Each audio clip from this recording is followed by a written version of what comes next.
ಹೋಗ್ತಾ ಇದೀವಿ. ಕೊಟ್ಟಿಯವರಿಗೆ ಹೆಂಗಿದೆ ಏನು ಅಂತೆಲ್ಲ ನಿಮಗೆಲ್ಲ ಅಪ್ಡೇಟ್ ಮಾಡ್ತೀವಿ ಅಷ್ಟೇ. ನಮ್ಮ ಯೂಟ್ಯೂಬ್ ಚಾನಲ್ ಕಿರಣ ಇಲ್ಲಿ ನೋಡಲ್ಲ, ಕಿರಣ ಇಲ್ಲಿ ಅವನು ಕಿರಣ ನನ್ನ ತಮ್ಮ ರಾಗೋಣ ಎಲ್ಲ ಹೋಗಿ ಬಂದ್ಮೇಲೆ ಹೇಳ್ತೀವಿ.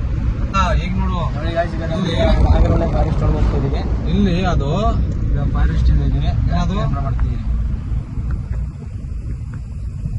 ಈರಪ್ಪ ಇಲ್ಲ ಇನ್ನು 6 ಗಂಟೆ ಹಿಂಗ್ ಹಿಡ್ಕೊಳ್ಳೋದು ಮೊಬೈಲ್ ಹಿಂಗ್ ಹಿಡ್ಕೊ, ಹಿಂಗೂ ತಿರ್ಗಿಸ್ಕೊಬೋದು, ಹಿಂಗೂ ತಿರ್ಗಿಸ್ಕೋಬಹುದು. ವೀರಪ್ಪ ಇಲ್ಲಲ್ಲ ಇದ್ದಿದ್ದು ವೀರಪ್ಪನೇ ಸತ್ಯಮಂಗಳ ಇಲ್ಲಲ್ಲ, ಕಾರ್ ಒಳಗಡೆ ಹೋಗ್ತಾ ಇದೀವಿ ಈಗ. ಸತ್ಯಮಂಗಳ ಅಲ್ಲೇ ಜಿಂಕೆ ಇದೆ ನೋಡಿ, ಜಿಂಕೆ ಇಲ್ಲ ನೋಡ, ಮರಿಗಳು ನೋಡ, ಜಿಂಕೆ ಮರಿಗಳು ನೋಡ, ಮರಿಗಳು ಹಿಂಡ ನೋಡ, ಇದು ಜಿಂಕೆ ಮರಿಗಳು ನೋಡಿ, ಜಿಂಕೆ ಮರಿಗಳು ಒಳಗೆ ಹೋಗ್ತಾ ಇದೀವಿ ಕಾರೊಳಗೆ ನೋಡಿ ಗಾಯ್ಸ್. ಈಗ ನಾವು ಪ್ರೆಸೆಂಟ್ ಇದರಲ್ಲಿ ಹೇಗಿದೆ ವೆದರು, ಸೂಪರ್ ವೆದರು. ಕಿರಣ ಬರ್ತಾನೆ, ವೆದರ್ ಚೆನ್ನಾಗಿದೆ, ಸೈಡಿ ಬಾ, ಸಕ್ಕತ್ತಾಗಿದೆ ವೆದರ್.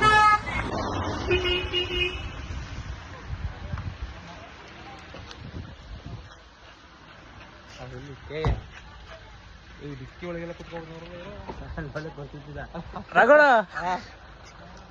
ವೆಲ್ಕಮ್ ನೋಡಿ ಗಾಯ್ಸ್, ನಾವೀಗ ಬಂದಿರೋದು ಕೊಟ್ಟಿಯೂರು ರೋಡಲ್ಲಿ ಬರ್ಬೇಕಂತ ಬಂದಾಗ ಕಣ್ಣೂರ್ ಹತ್ರ ಡ್ರೈವಿನ್ ಬೀಚ್ ಅಂತ, ಡ್ರೈವಿನ್ ಬೀಚ್ ಹತ್ರ ಇದ್ದೀವಿ. ಗಾಡಿ ಪಾರ್ಕ್ ಮಾಡ್ತಿದ್ದೀವಿ, ನಮ್ಮ ರಾಗೋಣ ಗಾಡಿ ಪಾರ್ಕ್ ಮಾಡ್ತಿದ್ದಾರೆ.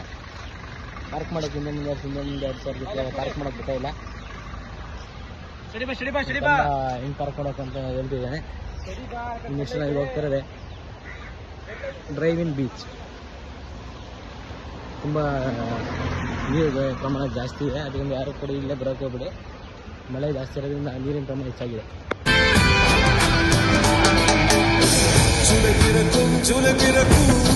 ஜூனியருக்கும் சீனியருக்கும் கல்லூரி வாசல் எங்கும் ராகிங் நடக்கும்.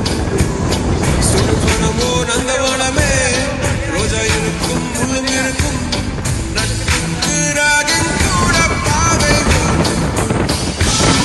நண்பன் ஒருவன் வந்த பிறகு பின்னை தொடலாம் முந்தன் சிறகு.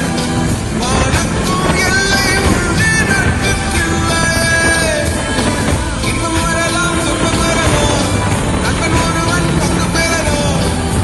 கல்லூரி நட்புக்கில்லை முற்றுப்புள்ளியே.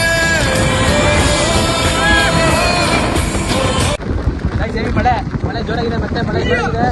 ಯಾರು ಕೂಡ ಇಲ್ಲೇ ಬರೋಕೆ ಹೋಗಬೇಡಿ, ಹೆವಿ ಮಳೆ ಇದೆ, ಹೆವಿ ಮಳೆ ಇದೆ. ನಮ್ಮ ರಾಗೋಣ ರೋಡ್ ವಿಡಿಯೋ ಮಾಡ್ತಿದ್ರೆ ಹೆವಿ ಮಳೆ ಇದೆ, ಯಾರು ಕೂಡ ಬರೋಕೆ ಹೋಗಬೇಡಿ. ಸದ್ಯಕ್ಕೆ ಡ್ರೈವಿಂಗ್ ಬೀಚ್ ಹತ್ರ ನೋಡಿ ಗೈಸ್, ನಾವಿದ್ದೀವಿ ಈಗ ತಲೇಶ್ವರಿ ಫೋರ್ಟ್ ಅಂತ ಇದ್ರೆ ಸರ್, ಪ್ರಾಚೀನ ಕಥೆಗಳಿರ್ತವೆ, ಅದೇ ತಲೇಶ್ವರಿ ಫೋರ್ಟ್ ಮುಂದೆ ಇದ್ದೀವಿ. ಹೀಗೆ ತಲೇಶ್ವರಿ ಫೋರ್ಟಲ್ಲಿ ಏನೂ ಇಲ್ಲ ಗೈಸ್, ಮೊದಲು ಸಿ ವ್ಯೂ ಪಾಯಿಂಟ್ ಇದೆ. ಸಿ ವ್ಯೂ ಪಾಯಿಂಟ್ ಬಿಟ್ಟರೆ ಒಂದು 2-3 ಫೋಟೋ ತಗೊಳಕ್ಕೆ ಒಂದು 2-3 ಚೇರ್ ಇಟ್ಟಿದ್ದಾರೆ ಅಷ್ಟೇ. ಈಗ ಸ್ವಲ್ಪ ವೇಸ್ಟ್ ಆಫ್ ಟೈಮು, ಮಳೆ ಇದೆ, ಅದರಿಂದ ಜಾಸ್ತಿ ವಿಡಿಯೋ ಮಾಡೋಕ್ಕಾಗ್ತಾರೆ, ಮೊಬೈಲ್ ನೆನೀತೈತೆ. ಆಮೇಲೆ ನೆಕ್ಸ್ಟ್ ಪ್ಲೇಸ್ ಹೋದಾಗ ಕಂಟಿನ್ಯೂ ಮಾಡ್ತೀನಿ. ಕೊಟ್ಟಿಯೂರು ಪ್ರವಾಸ ಬಂದು ನಾವು ನೋಡಿ, ಮಳೆಗೆ ಫುಲ್ಲು ಮಳೆ. ಏನು ಓಡಿಸೋದು ಗಾಡಿ ಗೊತ್ತಿಲ್ಲ, ರಾಗೋಣ ಹಾಲಿಗೆ ಓಡಿಸ್ತಾರೆ, ನಾನು ಓಡಿಸ್ತಾ ಇಲ್ಲ. ಅದಕ್ಕೆ ರಾಗೋಣ ಒಂದೇ ಓಡಿಸ್ತೈತೆ. ನನ್ನ ತಮ್ಮ ಕಿರಣ ಇಬ್ಬರು ಕೂಡ ಮೊಬೈಲ್ ಚಾರ್ಜಿಂಗ್ ಮಾಡೋದು. ಹೆವಿ ಮಳೆ, ಯಾರು ಬರ್ತಾ ಇರೋದಿದ್ರೆ ಇವಾಗ ಬರಬೇಡಿ, ವೀಕೆಂಡ್ ಅಂದರೆ ವೀಕ್ ಡೇಸಲ್ಲಿ ಬನ್ನಿ, ಹೆವಿ ಮಳೆ ಇದೆ. ಸೈಕ್ಲೋನ್ ಕೇರಳ ನೋಡಿ ಗೈಸ್. ಈಗ ನಾವು ಕೊಟ್ಟಿಯೂರಿಗೆ ಎಂಟ್ರಿ ಆಗಿದ್ದೀವಿ. ತುಂಬ ಚೆನ್ನಾಗಿದೆ, ಇಲ್ಲಿ ಪಾರ್ಕಿಂಗ್ ವ್ಯವಸ್ಥೆ ಎಲ್ಲ ದೊಡ್ಡದಾಗಿ ಮಾಡಿದ್ದಾರೆ. ನಾವು ನಮ್ಮ ದೋಸ್ತಿ ಕಿರಣ ಎಲ್ಲ ಸ್ನಾನ ಮಾಡ್ಕೊಂಡು ಈಗ ಎಲ್ಲ ಮೊದಲು ವಿಸಿಟ್ ಮಾಡಿ ಬರ್ತಾರಂತ ಎಲ್ಲರೂ ಹೇಳ್ತಿದ್ದಾರೆ. ಈಗ ಮೊದಲು 4 ಅವರ್ ಆಯ್ತಂತೆ, ಈಗ 2 ಅವರ್ ಆಗುತ್ತೆ, ಮಿನಿಮಮ್ 2 ಅವರು, 1 ಅವರ್ ದರ್ಶನ ಆಗ್ಬೋದು ಅಂತ ಹೇಳ್ತಿದ್ದಾರೆ. ರಾಗೋಣ ಮತ್ತು ನನ್ನ ತಮ್ಮ ಆಲ್ರೆಡಿ ರೆಡಿಯಾಗಿ ಮುಂದೆ ಹೋಗ್ತಿದ್ದಾರೆ. ಕಿರಣ ಹಿಂದೆ ಬಂದಿದ್ದಾನೆ. ತುಂಬಾ ರಶ್ ಇದೆ ದೇವಸ್ಥಾನ ಅಂತ ಅನ್ಕೊಂಬೇಡಿ, ರಶ್ ಏನಿಲ್ಲ, ನಮ್ಗೇನು ರಶ್ ಆ ಥರ ಇಲ್ಲ ಅಂತ ಅನಿಸ್ತಿದೆ. 2 ಅವರಲ್ಲಿ ಆಗ್ಬೋದು ದರ್ಶನ ಅಂತ ಎಲ್ಲ ಹೇಳ್ತಿದ್ದಾರೆ. ಒಂದು 9 ಗಂಟೆಗೆ ದರ್ಶನ ಮುಗಿಸ್ಕೊಂಡು ಬರ್ತೀವಿ. ಆದಷ್ಟು ಬರೋದಿದ್ರೆ ಸಂಜೆ ಟೈಮಲ್ಲಿ ಬನ್ನಿ, ನಿಮಗೆ ರಶ್ ಕಮ್ಮಿ ಇರುತ್ತೆ, ದರ್ಶನನೂ ಬೇಗ ಆಗುತ್ತೆ.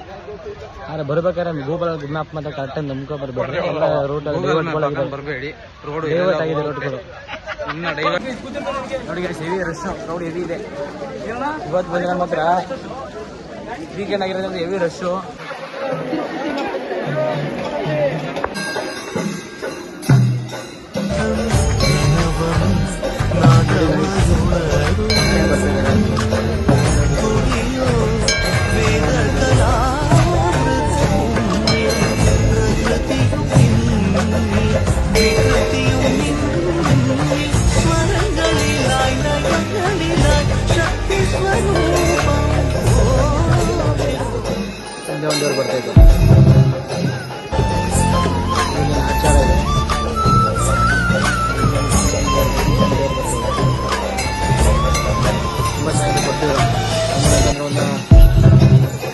1.5 ಲಕ್ಷ ಜನ ಸೇರಿದ್ದಾರೆ. ಜನ ವ್ಯವಸ್ಥೆ ಚೆನ್ನಾಗಿದೆ. ಅದರಲ್ಲಿ ನಾವು ರಶ್ ಲೈನಲ್ಲಿ ನಿಂತ್ಕೊಂಡ್ಬಂದಿಲ್ಲ, ಬೇಗ ಬಂದ್ಬಿಟ್ಟು ಅದಕ್ಕೆ ನಮಗೆ ರಶ್ ಹೆಂಗಿರುತ್ತೆ ಅಂತ ಗೊತ್ತಾಗಿಲ್ಲ. ತುಂಬ ಚೆನ್ನಾಗಿದೆ. ಇದೆಲ್ಲ ಕೊಟ್ಟಿರೋ ದೇವಸ್ಥಾನ, ಶಿವ ತನ್ನ ಹೆಂಡತಿನ ಕಳ್ಕೊಂತ ಜಾಗ. ಕೆಳಗಡೆಯಿಂದನೂ ವಾಯ್ಸ್ ನೋಡಿ, ಯಾರು ಕೂಡ ಬರಕ್ ಹೋಗ್ಬೇಡಿ. ಭಾನುವಾರ ಅಂತಲ್ಲ, ಆಲ್ಮೋಸ್ಟ್ ಅಲ್ಲಿ ಒಂದು 7-8 ಕಿಲೋಮೀಟರ್ ಜಾಮು. ನಾವು 12 ಗಂಟೆಗೆ ತಕ್ಕ ಸ್ಟಾರ್ಟ್ ಮಾಡಿದವರು 2:30 ಆದ್ರೂ ಘಾಟ್ ಇನ್ನೂ ಹೊತ್ತೇ ಇಲ್ಲ, ಅರ್ಧನೇ ಹತ್ತಿಲ್ಲ.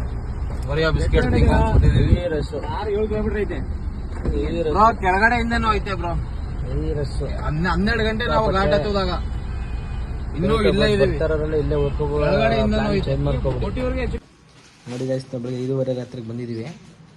12 ಗಂಟೆ ರಾತ್ರಿಗೆ ನಾವು ಘಾಟ್ ಹತ್ತಕ್ಕೆ ಸ್ಟಾರ್ಟ್ ಮಾಡಿದ್ದು. 3:30-4 ಗಂಟೆ ಆಲ್ಮೋಸ್ಟ್ 6-7 ಕಿಲೋಮೀಟ್ರ್ ಫುಲ್ಲು ಜಾಮ್ ಇತ್ತು. ಎಲ್ಲ ಹೋಗೋದು ಕರೆಕ್ಟಾಗಿ ಪ್ಲ್ಯಾನ್ ಮಾಡಿ ಹೋದರೂ ಕೂಡ ಅಲ್ಲಿ ತುಂಬ ಎಲ್ಲ ರೂಲ್ಸ್ ಜಾಸ್ತಿ ಇದ್ದಾವೆ. ನೋಡಿ ಜೋಪಾನ ಹೋಗಿದ್ದು ಬನ್ನಿ. ತುಂಬ ಒಳ್ಳೆಯದಾದ ಕ್ಷೇತ್ರ, ಎಲ್ರಿಗೂ ಆಶೀರ್ವಾದ ಮಾಡುತ್ತೆ. ಹೋಗಿ ನೋಡ್ಕೊ ಬನ್ನಿ.